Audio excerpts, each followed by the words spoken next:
Hi, welcome to Healthy Living. Today we're going to be talking about summer safety. So I have two wonderful guests here with me today, and we're going to start our conversation with Dr. Meryl Laurent. Dr. Laurent is an internal medicine / pediatric specialist at the St. Tammany Physicians Network Clinic here in Mandeville. And we're going to talk to Dr. Laurent today about especially keeping yourself well in the summer heat and the sun. So welcome to our show today, Healthy Living. Thank you. Glad to be here. Glad to have you here. We want to talk about summer safety. We want to talk about keeping yourself well in the heat because we live in Louisiana. It's so hot. And I don't know about you, but I love to go to the beach, which is just as hot. So, but before we do that, tell people a little bit about you, Dr. Laurent. Okay. I went into private practice straight out of my LSU charity training in medicine and pediatrics. Did that for 23 years, decided time to shut it down, and decided to go to work for St. Tammany because I had been on staff at St. Tammany most of those years. And so went work in the hospital for a number of years and now have moved on to work in the clinic. And in addition to that, I've taken on the role of ambulatory quality director for our St. Tammany Physicians Network. Wonderful. So you see patients in the clinic. Yes. And you also work within the system to take care of, like you said, the quality network. Yes. That's wonderful. So we appreciate you being here today. I got to see you in person talk about safety in the heat with Pelican Park. So Pelican Park has a lot of people who work outside all day, and Dr. Laurent was kind enough to go there and speak with them about keeping themselves well. And during that presentation, you put a statistic up there that really blew my mind. Heat is the #1 weather-related killer in the United States. Yes. That's a major statistic, right? So when we think about it from that lens, let's talk about what you would say to our viewers about how to keep themselves well in the heat. So first of all, what happens why is heat so rough on our bodies, right? So there's two types of heat we deal with, our internal heat from our metabolism, digesting food, and then external heat. We think about sun, but also the studio lights, if folks work around machinery, HVAC technicians going up in attics, so that external heat. And so those two types of heat we have to get rid of so we can maintain normal body temperature for health. Okay, so that's kind of what the stressor is on your body, Yes. is that your temperature goes up. Yes. Okay, and does that make your organs work harder? So we lose our heat primarily by evaporation and perspiration. There's some radiates off the body, but perspiration. And that's the best way for our body to self-regulate. The stress comes when the outside temperature is about the same as body temperature or higher. You can't lose the heat comes in. And also with humidity, you can't evaporate when the air around us has so much moisture already in it. Okay, gotcha.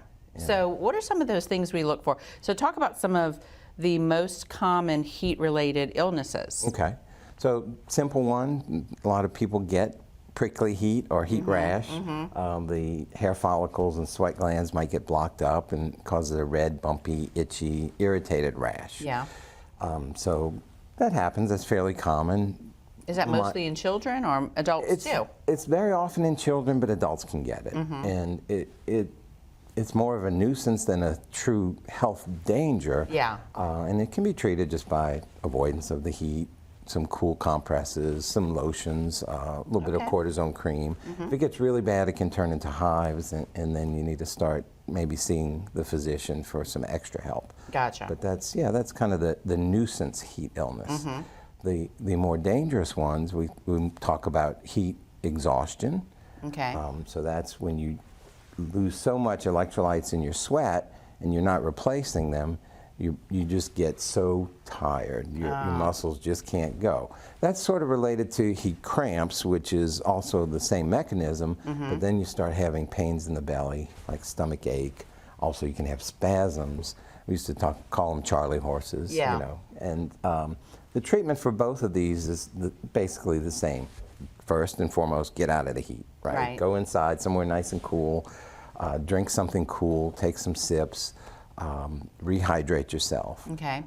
And definitely don't go back out for a couple of hours till you know you're well past it, because if you go back out, then you're at risk of compounding it. Yes, of the next, of hitting the next more serious ones. So what's something a little more serious?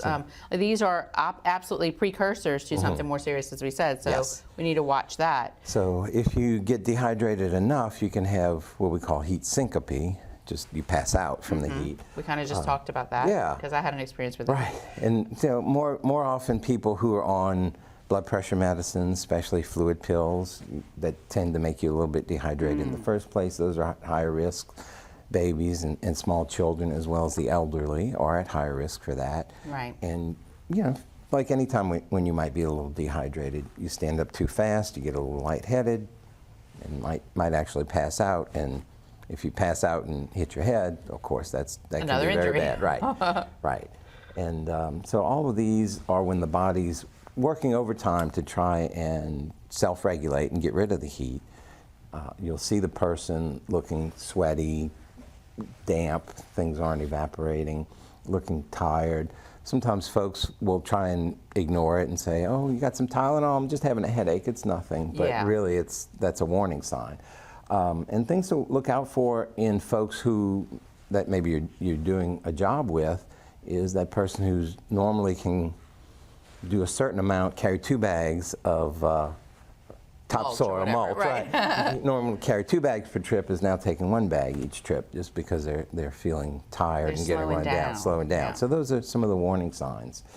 And the absolute most dangerous version of heat-related illness is heat stroke. And so heat stroke is when the body loses all that ability to try and perspire and evaporate and lose heat.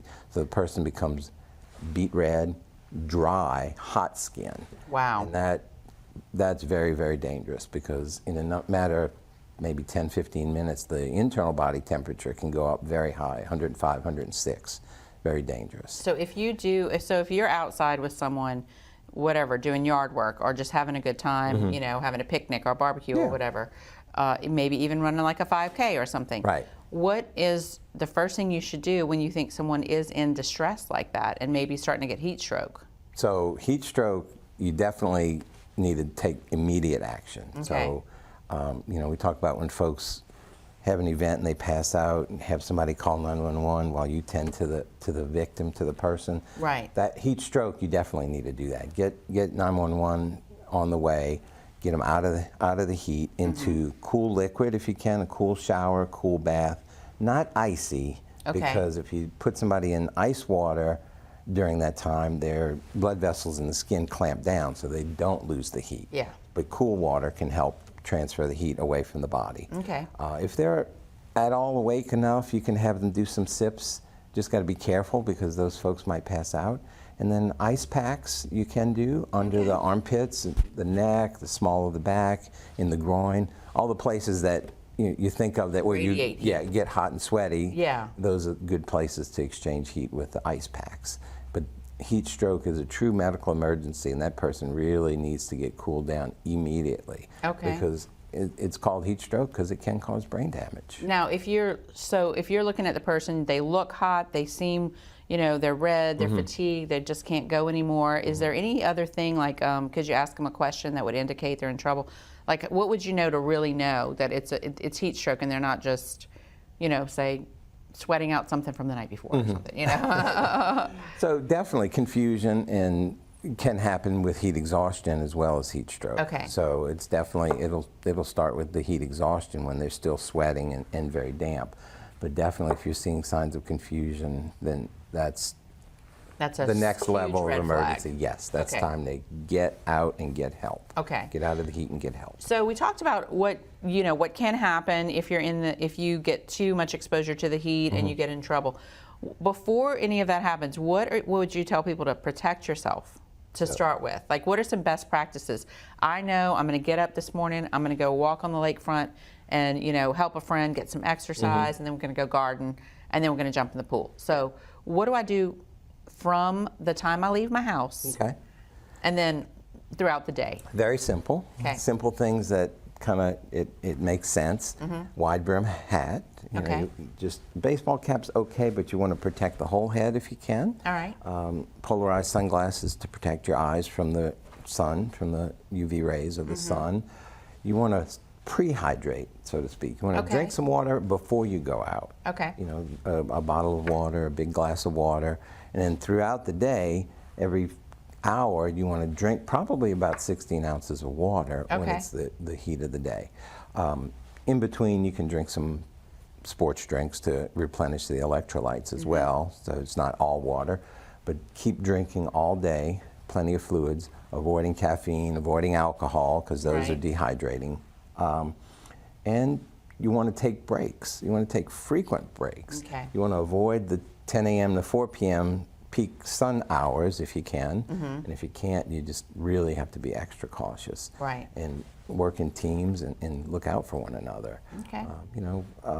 Sunblock helps as far as preventing sunburn. People do that, and that sunburn can really get nasty if you have a severe one. Can turn, Right. second, third degree burns if it's bad enough. So prevention with putting on sunblock before you go out, and then depending if you're sweating a lot or you're in the water, reapplying frequently or using one of the brands that's made to stay on in the Right. moisture. Right. They have a few that are water resistant. Right. And just really take your time. Don't think that you can do the same thing in the middle of August that you can do in March. Right. And so you mentioned water and sometimes a sports drink in between. Is there a reason why you just wouldn't drink Gatorade all day? It's probably not necessary. And I think for most people it would not be dangerous. The only folks I can really think of would be folks who have maybe kidney issues or heart issues. So it's best to kind of do a little mix a little of, bit of mix, of fluids. Yeah. Okay. Your body holds on, your kidneys generally will hold on to some of the electrolytes, so water, Gatorade is probably a good mix. Okay. So I know that when my children were little, we would go on beach vacations, and I mean, I had, infants to whatever, 5-year-olds at throughout many years. When you talk about an infant or a child that is smaller than an adult, Yeah. do the same practices apply, or is there something a little more you should do? You have to be extra careful. Okay. So smaller humans have more surface area per body mass. Okay. So they can really get in trouble a lot quicker with losing their fluids and becoming dehydrated. So you want to definitely keep them under a canopy in the shade, limit their time out in direct sunlight, especially those peak hours in the middle of the day. Right. Plenty of sunblock to prevent, because my generation, we didn't use sunblock Nope. back in the day, and so you want to not set them up for sunburns and getting skin cancer down the road as adults. You want to protect them. So you really just have to be extra careful with the youngest of the young. Okay, and watch for those same symptoms. Same symptoms. Okay. You might, if they not verbal, they might just get irritable and cry, Right. and you try and give them a bottle and they won't take it, or they take it and they're still irritable, things like that. So Yeah. inconsolable, Is it not safe to wetting say- diapers as much is a sign. We always worry about dehydration in Yes. little ones. If they normally have a certain amount that you expect as a Right. parent, and then suddenly the diapers are dry, you have to be careful. So is it safe to say to a parent, if you think something's wrong, just take your baby to the doctor, right? In a heat-related situation. Yes. Okay. Definitely get them out of the heat. Yeah. We Take- just want to assure parents that it's okay to call your doctor and ask the questions. Yes, It's okay. it's okay. Yeah. Feel confident in doing that. Yes. Yeah, good. Well, is there anything else you want to add about this topic or anything else? I think just the biggest thing is to really take care of each other and be cautious. A lot of times we're so busy during the week that come Saturday morning we got so much to do, we just try and plow through it. And I've been guilty of that myself. Oh, yeah. Although, maybe not as much as I should be, but just trying to do too many things without taking those breaks. That's important. Okay. Well, thank you so much for being here. Okay. And if you need to reach Dr. Laurent, he is at our St. Tammany Physicians Network in Mandeville if you want to schedule an appointment with him. And thank you so much for being here and this Thank great you. information. We are coming right back to talk about summer safety again, and we're going to have a special guest, Nicole Mellarine from our trauma department. So stay with us. Innovative healthcare isn't just about robots. It's about people. And world-class healthcare requires a world-class team. We're constantly implementing innovative programs designed to develop and mentor the best and the brightest. We take care of our team so they can take care of you. The St. Tammany Health System team is going places, and our patients, well, they're going home. Welcome back to Healthy Living.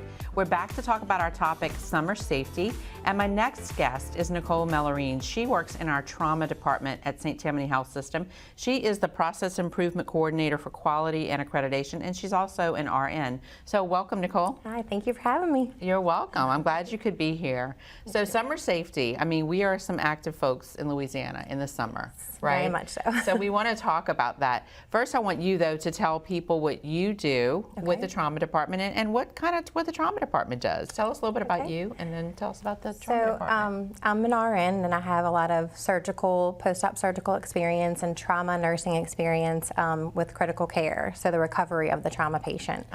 And that's what, that's what was my goal, was to take better care of the trauma patient. So the position as a trauma performance improvement coordinator is to really help manage all the multidisciplinary processes and the quality outcomes for the patients at St. Tammany. Okay. So being a level 3 trauma center means that we have 24/7 specialty care provided to the patients, and our emergency physicians are ATLS certified. Okay. What is ATLS? So it's the American Trauma Life Support. Okay. Yes, sorry. Perfect. And then most of our nurses are also TNCC certified, which is Trauma Nursing Certification. Wonderful. So that means that they are educated and certified in a process where they are more knowledgeable about for providing prompt response to care for those traumatic injuries that patients may receive. Okay. Yeah. Okay. So that is important information to know, especially when you're choosing where to go for your care. Yes, ma'am. Right, in an emergency. So we just kind of set it up that, it's the summer in Louisiana, and we're out and about. People are on jet skis, they're water skiing, they're riding their bikes, they're swimming, they're out in the sun. We just talked about heat safety with Dr. Laurent. So there's a lot of things that can happen in the summer, any time of year really. But what are some of the most traumatic injuries you see, especially this time of year? So this time of year, of course, the children, are more out and about with their family members, and so with water safety, that's in any area of open water. So it could be river, ponds, or pools. Okay. And we just really want to promote safety education, swim lessons, and then with water, there has to be someone designated to protect the children and watch out for them. You cannot be distracted. Right. Parents cannot be distracted by phones. That is what we're seeing a lot more of. Phones or just even other children or other adults in conversation. So you cannot take your eyes off of children when you're around water. And we also have this water watcher system that we have that would allow, if you are at a pool or by a lake or river, and you're having fun with family and friends, this would help identify the person who is responsible. So you would wear this. If you were the person who's designated, you would wear this lanyard? Yes, ma'am. So that you would know, people would know if someone's in trouble, Right. you come find me, Yes. right? And you do what, you call 911. Yeah. That's the first thing you want to do. But so we see water injuries, water-related injuries, and also, in the rivers, there's always an accident waiting to happen when you have trees and stumps and things like that, especially in our rivers. Yeah. So you have to take your time, and somebody has to really be paying attention, and to know CPR also. I feel like if you have a boat safety course, you should probably also be CPR certified, because it's going to take a little while for somebody to get to you. Sure, To if you're out help. on the river. So that would only help, save the person. And then life vest on boats. If a child is not a real good, strong swimmer, or an adult, wear a life vest on the boat. Have them available for everyone that's going to be on your boat with you. Okay. And then we're seeing a lot more ATV accidents, four-wheeler accidents, golf cart accidents. It seems like everyone's on a golf cart these days. If you're not 16 with a driver's license, you should not be driving a golf cart on our roads. Right. And then with ATV safety, we see we're seeing a lot of, arm or head injuries, broken arms and head injuries. Well, head injury could be prevented pretty much with a helmet. Yeah. In our area, it's just not common that we're wearing helmets on four-wheelers.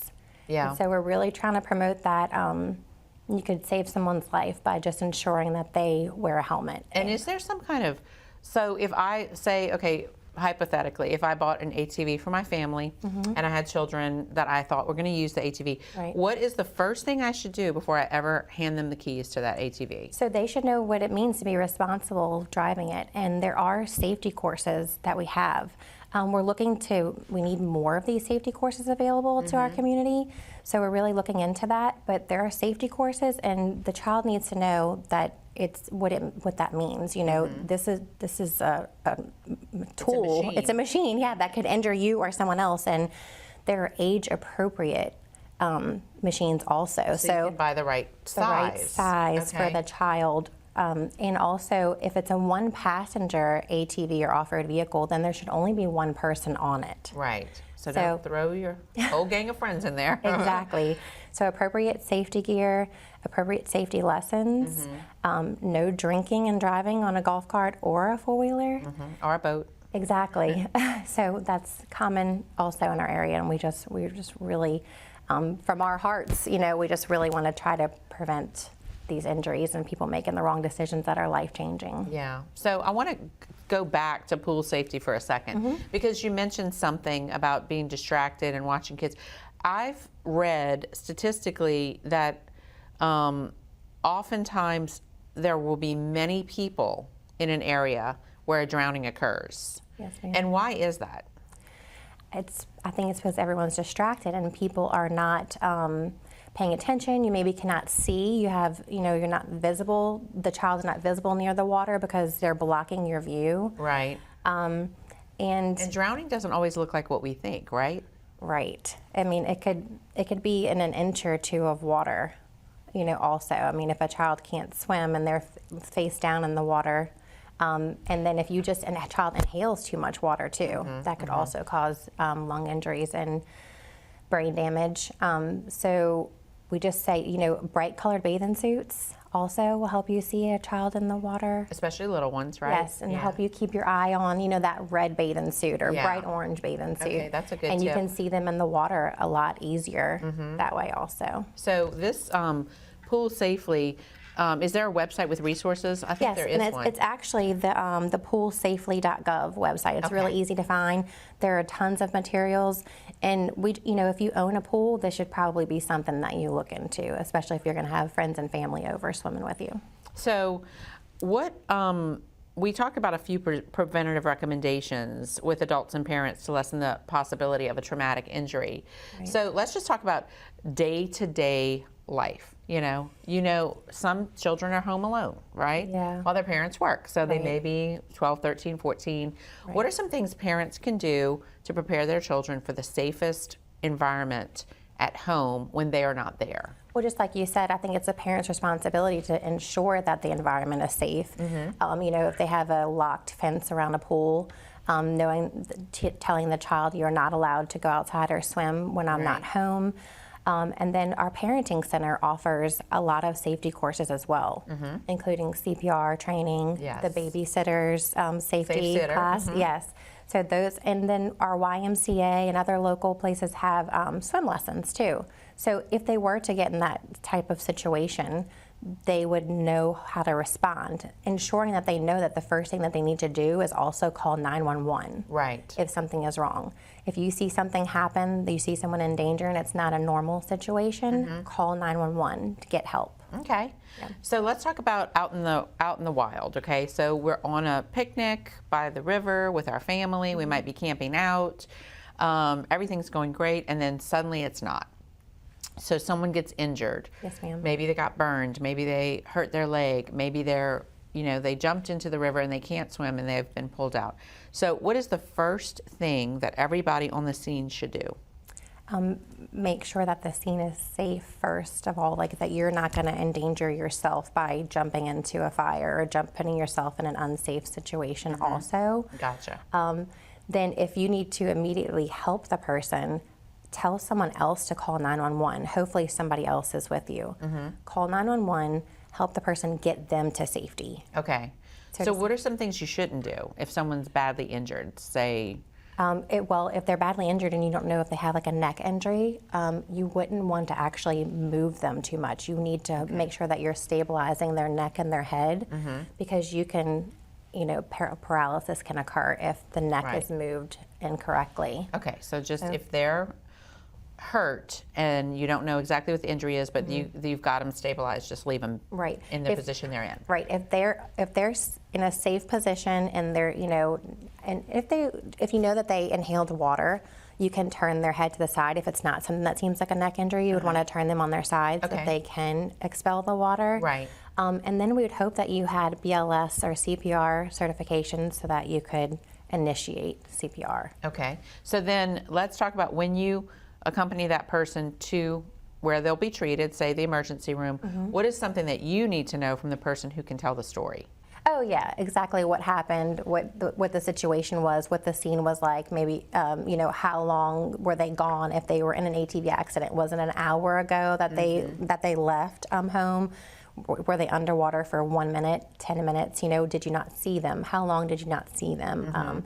And yes, what happened, and how old they are, and then if you have a contact for them that way the family can get there also and Okay. be there with their So family all member. the important factors Yeah. that would surround it. We try to remember all of those things. So at St. Tammany Health System, we have several resources Yes. that prepare people for, preventing traumatic injuries and also what happens if you have a traumatic injury. So tell us about some of those programs.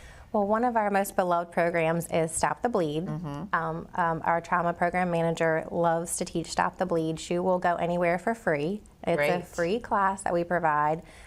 You can contact our hospital, and Bethany can set you up with a free class for any group in the community. If you get a group of 5 or more people together, we would love to teach Stop the Bleed. Fantastic. That's just how to respond if there is uncontrolled bleeding. And we're teaching in school systems as well. Okay, So great. that's, that's providing us comfort knowing that the teachers that are caring for our children in our community are learning Stop the Bleed also. Right. And then sudden impact is Sudden one that impact. just is happening right now. Yes. And our next class that's available to the public is July 26th. And Sudden Impact is near and dear to our hearts. It's to teach new drivers about distracted driving or driving under the influence and what that entails, the responsibility that you take on by becoming a driver and how easy accidents can happen. And we usually have speakers from family members that have lost a loved one or have suffered severe traumatic injuries. That way it's a real personal experience. Yeah, and correct me if I'm wrong, but don't the students also visit the emergency department? Yes. Speak with the trauma staff? We always we try to find a critical care patient first for them to see, and then if our ER is not inundated, we do try to take them to the ER in one of our trauma bays so that they can see firsthand what it's like. Yeah, so it's really a hands-on experience in that you kind of get the feel, you can see the person, you can smell the smells of the hospital. Yes. Like, okay, this isn't This is chaos. isn't imagined. Right. This is organized chaos, Right. and it's somewhere that you don't want to be in that situation. Yes. We want to keep you out of the ER as much as possible. Yes. Sudden impact is a really good one. Yes, ma'am. And then we do have a trauma symposium coming up. Yes, our trauma symposium is really focused on staff, and people that do provide emergency care, emergency responders. Yes. So our trauma symposium is in August. Okay. And we would love for anybody else in the public that's a emergency responder to come and visit us on that day. Okay, and that information about the trauma symposium is on our Facebook page. So is there anything else you would like to add before we wrap up?